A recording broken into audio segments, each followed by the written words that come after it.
que é o imagado? Para diferenciar do que pode ser imaginado, tá? Ele usa o termo em francês imager, e ele diz claramente, vamos usar esse termo porque nós não podemos ficar presos no que, por exemplo, rola muito na psicologia e em outras áreas, da imaginação.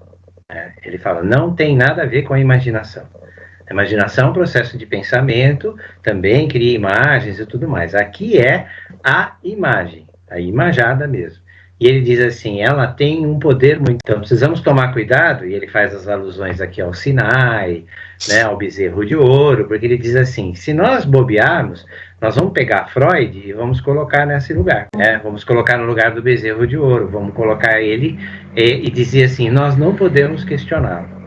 E ele fala, eu estou aqui exatamente para mudar isso, porque eu estou aqui para questioná-lo, para, inclusive, avançar. Mas para poder avançar sobre a obra de Freud, nós precisamos questionar a obra de Freud, né? Até onde ele foi e o que podemos fazer a partir daí, né? Então ele dá uma espécie de um puxão de orelha, né? Este seminário, vocês vão ver, no dia anterior eles estiveram reunidos, provavelmente discutindo um outro tipo de material. Vai aparecer aqui referências a isso. E ele diz assim, me parece que nessa reunião as coisas estavam muito ligadas a uma idolatria. Querendo dizer assim, não podemos mexer nessa posição que Freud trouxe. A imagem de Freud, né, e tudo que ele desenvolveu, tudo que ele fez, tudo que ele falou, é muito poderosa, né? Nunca ficou só numa única opinião, né? Ele sempre questionava as próprias opiniões dele, ele sempre voltava aos documentos que ele tinha produzido e modificava esses documentos, né? Os 3 ensaios da sexualidade, ele leva 15 anos para escrever. Ele fala assim, se ele mudava de opinião, né, é claro que algumas coisas ele não mudou de opinião, até brigou lá com o Jung, brigou, né, com Adler, brigou com um monte de gente e foi pondo para fora, né, porque tinha algumas coisas que eram muito fortes para ele. Sexualidade infantil era uma questão que ele não abria, né, não tinha conversa, né, mas nas elaborações que ele foi fazendo, muitas coisas ele foi modificando pelo caminho, né? E ele mesmo se questionava, exatamente, esse é o ponto. Aí ele diz assim, cuidado, né, não vamos ficar aqui, né, achar que Freud, é que nem nós aqui lendo Lacan, né, é isso que nós precisamos fazer com os nossos pacientes, eles estão ali, provavelmente sofrendo porque há alguma coisa que está travada, está preso, tem alguma coisa que não se movimenta, não anda. Como é que você faz o cara andar? Você tem que, né? Não, fazer umas perguntas malucas, dar umas voltas. Se nós podemos fazer isso com os nossos, e devemos fazer isso com os nossos pacientes, podemos fazer aqui no nosso seminário. Um bom lugar para fazer isso também. E fazemos aqui também, de qualquer forma, né? Tentando dar essa flexibilidade. O que é esse sujeito que ele está falando aí? Porque quando você fala sujeito, no coloquial nós vamos pensar em você, por exemplo, uma pessoa. Não é tudo menos essa pessoa, que é um sujeito do inconsciente, porque ele vai separar, né? Ele diz assim, o eu é uma coisa, e é muito bem trabalhado, né? Na psicologia, em outras, né? Mas nós não vamos olhar, nós estamos olhando, até esse seminário o eu em Freud, como é que Freud olhava para o eu, exatamente porque ele quer pegar o que Freud chamava de eu e tirar um pedaço e jogar para dentro do inconsciente como sujeito do inconsciente. Então ele diz que esse sujeito é o alvo do trabalho do analista. E ele diz assim, se ficamos presos nessas imagens, nós perdemos a nossa capacidade de mexer com os nossos pacientes. Ou vamos mexer a partir dessas imagens. Esse pessoal que está aí, né, o Leclerc, depois vai aparecer vários outros que eram a turminha fixa. Eram uns 10 caras. Isso durante os 10 primeiros anos do seminário, é essa turma.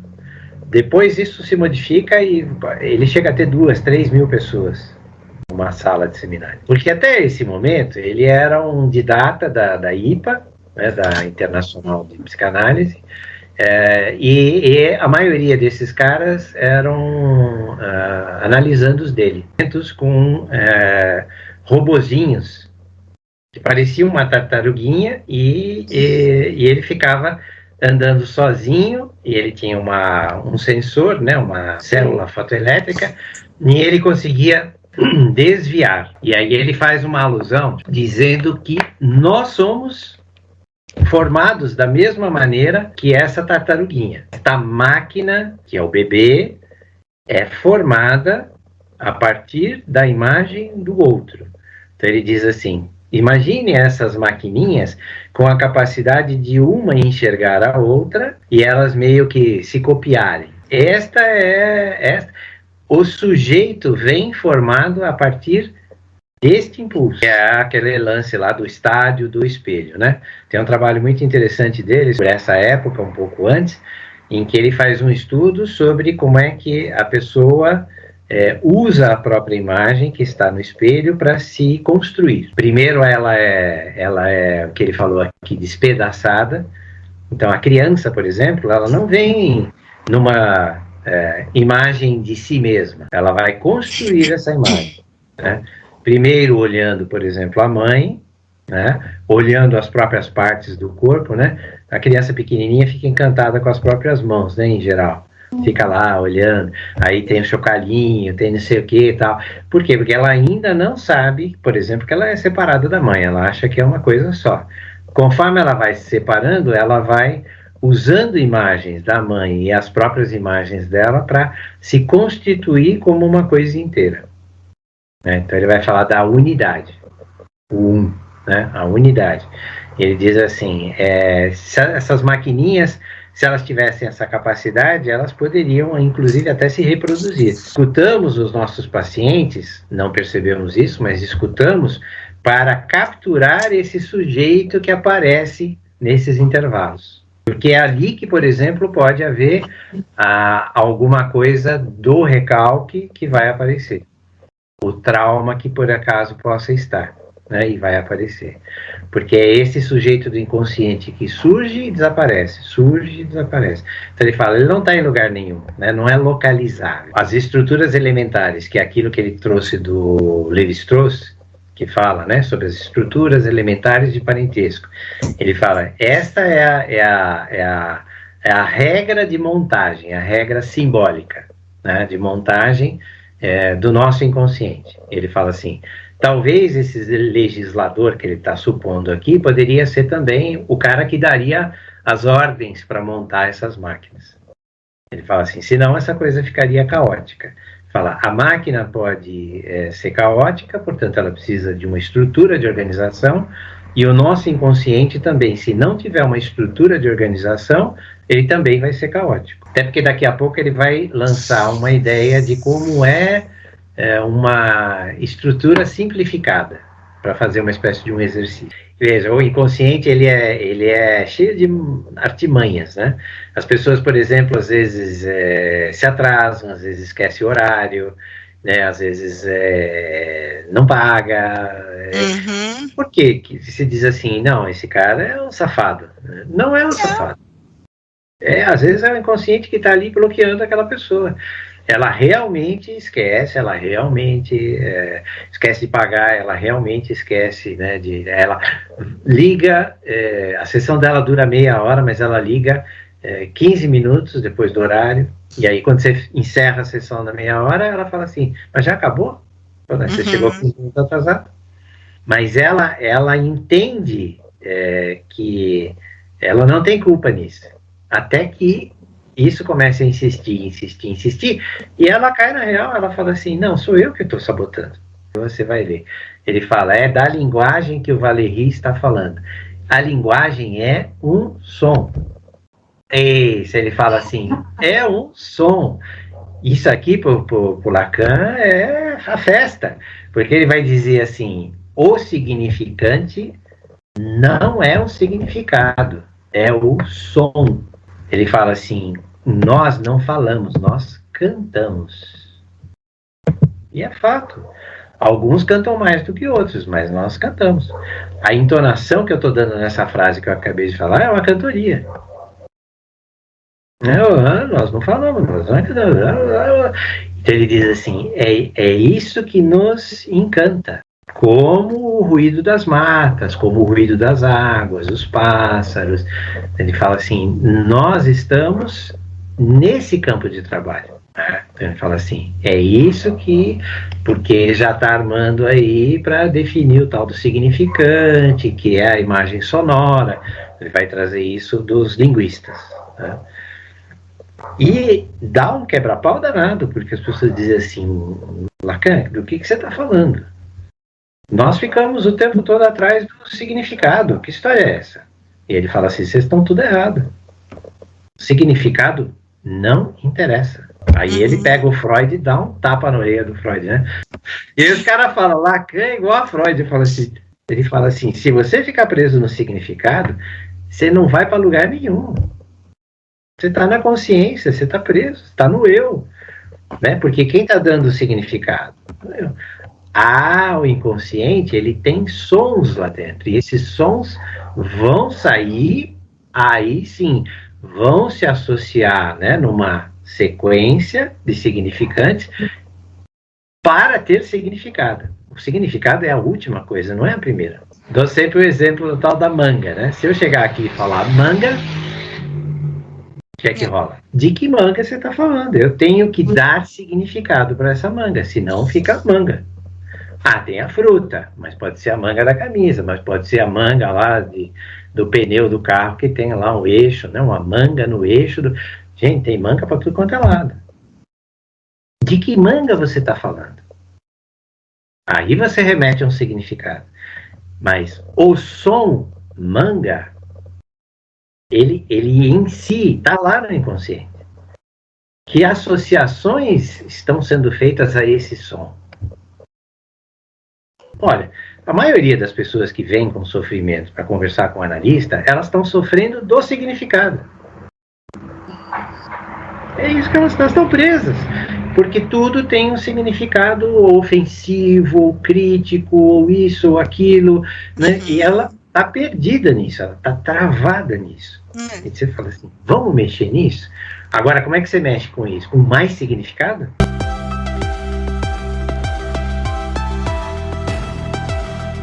O que é o imaginado? Para diferenciar do que pode ser imaginado. E deu essa puta volta para falar isso. Esquece, porque assim, você não... A gente olha para o eu, né, que se relaciona com os objetos, a gente tem muita consciência da nossa consciência, né?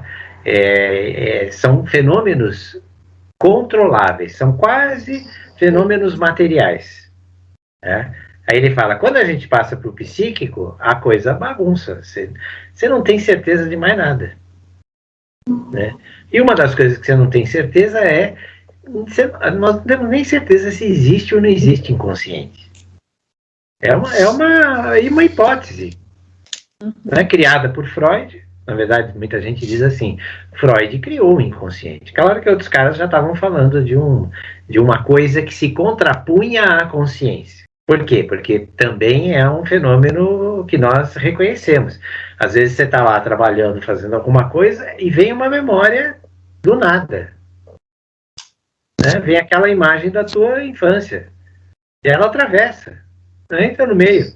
Nada. E aquilo vem e entra e se fala assim... Pô. Então todos os filósofos, né, a turma anterior a Freud... já supunham que existia alguma coisa que eles diziam assim, não é consciente. Eu não controlo, eu não tenho uma disposição para isso. Acontece sem o meu controle. Essa era a definição clássica do inconsciente. Freud muda muito isso, né? Vai dizer assim, num primeiro momento, ele é constituído lá pelos traumas. Então, o primeiro inconsciente de Freud era o inconsciente das marcas traumáticas. Ele dizia, inclusive, que era só isso que tinha lá, porque o inconsciente era dele, ele punha lá o que ele queria, né? Então, no começo ele falou isso. Aí ele falou, não pode ser, né? Tem mais do que isso. Junto com isso tem as representações. Né? Então ele vai dizer que o que nós vivemos conscientemente, através do nosso eu, deixa marcas no inconsciente. Por isso podemos lembrar. Já é uma coisa mais elaborada, já não é mais aquele porão cheio de bicho, né? Porque você começava... É como o inconsciente seria como se fosse o mar, né? E a consciência é um facho de luz que está iluminando apenas um pedacinho desse mar. É uma figura bastante interessante. Ele diz assim, a consciência é o nosso farolete, né? Mas tem uma escuridão gigantesca aqui, e a consciência vai lá e ilumina um ou outro ponto. O resto, né, está à nossa disposição, só que nós não sabemos. E aí Lacan vai aproveitar essa ideia e vai dizer assim, é um saber não sabido, né? Nós não temos um acesso direto, mas através da fala chegamos lá. Então ele está separando aqui, né? Na verdade, a última frase é que é a mais interessante, o resto é tudo maluquice dele, né? Ele está separando, ele está dizendo consciência, eu, essa coisa toda é material, está para fora, né? Nós estamos aqui no psíquico, né? No subjetivo. Agora, como é que essa máquina subjetiva, como é que essa máquina psíquica funciona? Essa sempre é a preocupação. Ele vai fazer 30 seminários falando como é que essa máquina funciona, como é que ela começa, essa coisa da máquina, né, as maquininhas, né, a cibernética, porque ele era fissurado nisso. Ele falava assim, se nós entendemos como é que essa coisa começa, como é que ela evolui, como é que ela funciona, nós vamos poder tratar. Será que olhando, né, a cibernética e as máquinas, nós podemos ter um modelo aí a ser explorado? É disso que ele está falando. O tempo todo ele quer descobrir isso, ele quer, e aí ele vai, depois ele vai usar, né, não só a cibernética, mas a topologia, depois vai usar a matemática. Continuam, né, e ele vai continuar debatendo, então, ele está falando da consciência.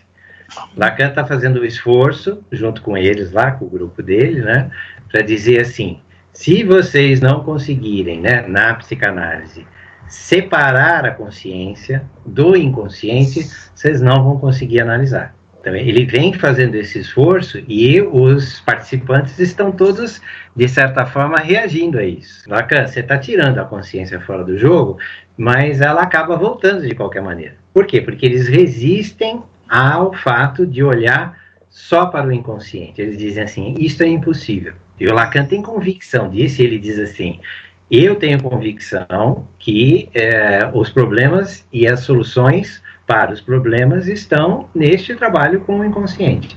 Nós vamos ter que batalhar com a consciência, sim, porque ela está na frente. É o que aparece é a consciência, o que aparece é o eu. Mas ele diz assim, se vocês não arrumarem um jeito de dar um salto e ir para o inconsciente, você não vai trabalhar com o que realmente interessa. Claro que existem N técnicas que trabalham com a consciência.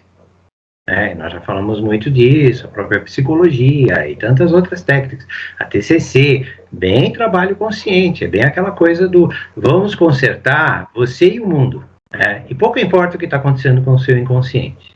Funciona, existe, nós conhecemos, não é psicanálise. Nós estamos tratando daquilo que mexe comigo e eu não sei o que é. Eu não tenho consciência disso. Eu até posso ter consciência dos efeitos causados. Por exemplo, uma tristeza. Arruma um jeito de olhar a causa, você fica só no efeito aqui, você fica só aqui fora. Aí você pega o DSM-5 lá, decora aquele monte de, né, quase 2.000 diagnósticos lá, e sai receitando coisa para as pessoas. Ótimo. Não estou dizendo que não é bom, mas não resolve. Uma vez que ele provavelmente apareceu para a pessoa lá na infância, os traumas sexuais infantis, né, do Freud, ele já se enraizou e ele já está espalhado numa série de outros pensamentos. Porque ele vai se encadeando. O que nós descobrimos é que nesse encadeamento ele deixa pistas que aparecem quando a pessoa está falando. No encadeamento que ela faz para falar. E às vezes naquilo que ela esquece, às vezes naquilo que ela manca, às vezes naquilo que ela gostaria de dizer e não disse. às vezes naquilo que ela gostaria de ter feito e não fez. É ali que o trauma está ou bloqueando ou liberando, mas de alguma forma está gerando um sofrimento. Então não é uma questão de ir lá, né, que nem Sherlock Holmes, eu encontrei agora porque o relógio está arranhado, então o cara, né, porque o Sherlock era assim, né, ele via os detalhes que ninguém via e descobria quem era o assassino. Não interessa para nós quem é o assassino. Nós vamos tateando. Qual é o indicativo para nós de que a nossa intervenção está funcionando? Veja que nós não estamos lidando com fenômenos da consciência. Se nós lidássemos com fenômenos, a pessoa teria que continuar sendo agradável, boazinha, cuidando de todo mundo, porque isto é o eu dizendo assim, eu sou muito bonzinho. Eu sou valorizado porque sou bonzinho. Pera, gente, não é assim que se vive. Porque você está sofrendo pra caramba para poder cuidar de toda essa confusão que está aí fora. E você? Aí o cara para e fala assim, isso, só confirmou o que nós estamos. Só vamos falar de novo que sujeito aí é o sujeito do inconsciente. Então ele diz assim, o eu é muito encantador, mas nós precisamos dar um tempo para ele, para poder olhar para esse sujeito, que é o sujeito freudiano, é o sujeito desta fala. É por isso que o Freud punha as pessoas para falar, porque ali ia aparecer esse sujeito do inconsciente.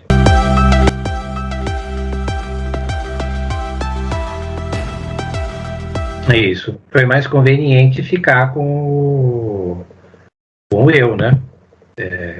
Mais reconhecível, já palatável, já conhecido. Então vamos ficar com ele, porque dele nós sabemos tratar. Nós temos muito apoio de literatura, nós temos muito apoio da filosofia, das outras disciplinas, de certa forma, autorizado pelo próprio Freud. Quando ele faz a segunda tópica, ele meio que dá isso de bandeja para a turma. Ele sempre falou do eu, mas aí ele realmente estabelece lá, né, um eu bonitinho e diz assim, olha, esse cara aqui é muito importante. Óbvio que ele é importante, todo mundo já sabia que ele era muito importante. E aí o povo diz assim, não, então tá bom, então nós vamos nessa, né? Agora, ele está fazendo um monte de perguntas. Vocês viram esse trecho, ele mais faz perguntas do que afirmações. Sim.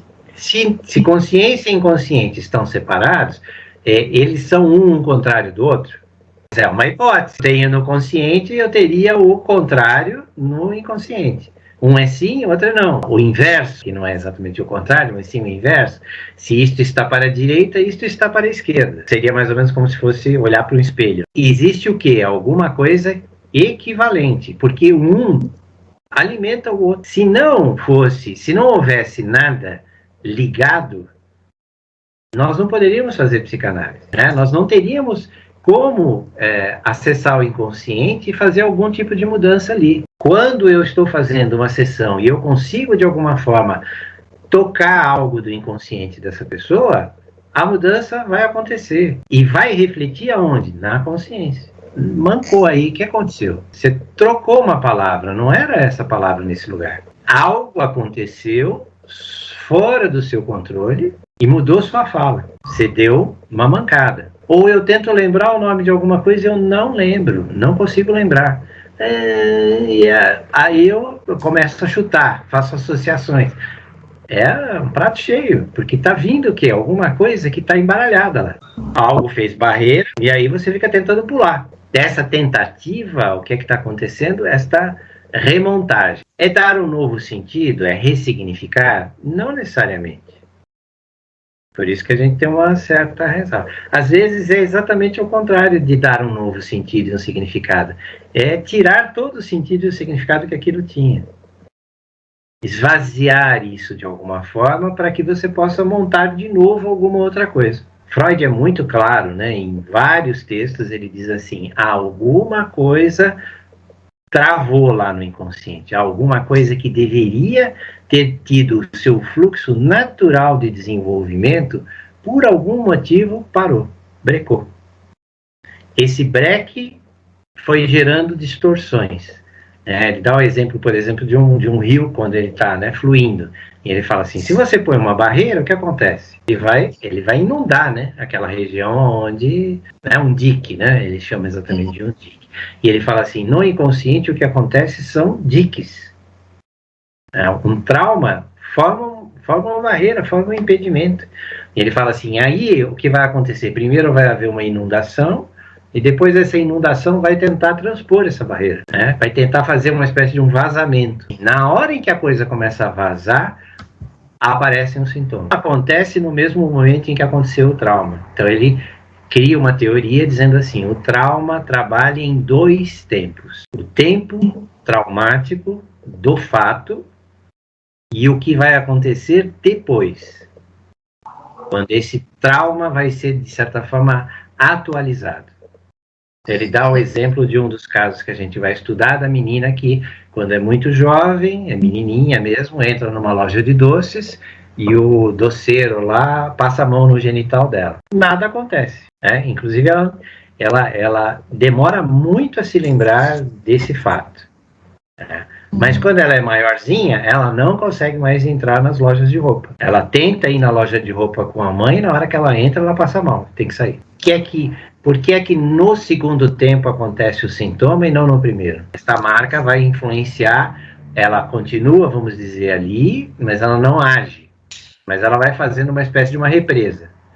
De repente, quando está mais velho, vai ter, né, às vezes, o primeiro contato sexual, e aí essa coisa transborda. Transborda e aparece o quê?